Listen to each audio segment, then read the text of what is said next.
Now, at this point, let's bring in an energy research analyst with Ecobank Group, Jibril Karim, who joins me to take a look at the development in the electricity markets. Good morning, Jibril. Welcome to the program. Good morning. Thank you for having me. Okay, it's good news, if you would agree, that the government is improving efforts to ensure adequate distribution of electricity in the country. But why do we have, the term stranded electricity is a bit strange to many people. Why do we have that despite the insufficiency in the sector?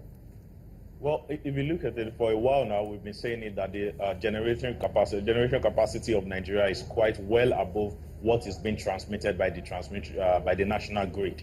And I think a lot of the industry participants are coming to the reality now that the national grid simply could not take all the electricity available when all those power plants have gas being supplied to them.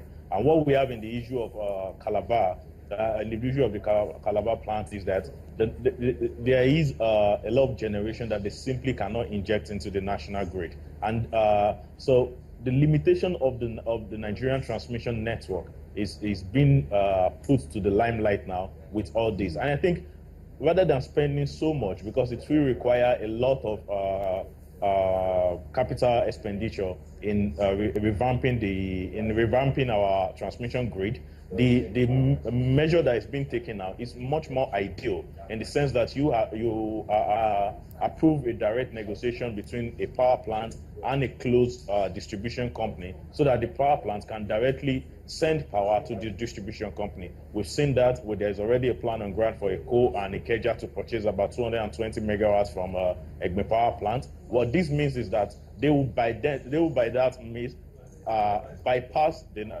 national grid. So this 220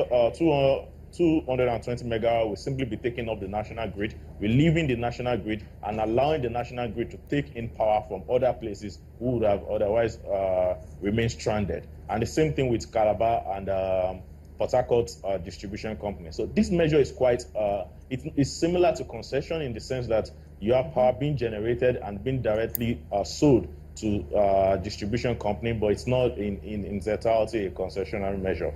But I believe these are positive moves in the right direction, as against when we're so keen on keeping the national grid as the only source of electricity to the distribution company. Some kind of decentralization there, Jibril. Well, let's talk about the said agreements that have been signed by few firms in the power sector to source electricity from other available channels for onward distribution to the customers. What do you know about these agreements? Well, the agreement it's simply about distribution companies that I believe that they have strategic partners that can generate electricity and directly supply them. Okay, so it's similar to what we have on the deals that have been signed between the existing plants and the distribution companies. It's indeed the only difference that in this case it will most likely be independent power plants, other independent power plants, and even in some cases new power plants that are coming on board. So if you want to invest in electricity generation now, you can directly, under the condition that are on ground regarding tariff, negotiate directly with the distribution company that you will be supplying. So you know that you have to bypass a lot of processes as regards supplying the national grid and then supply the distribution company directly.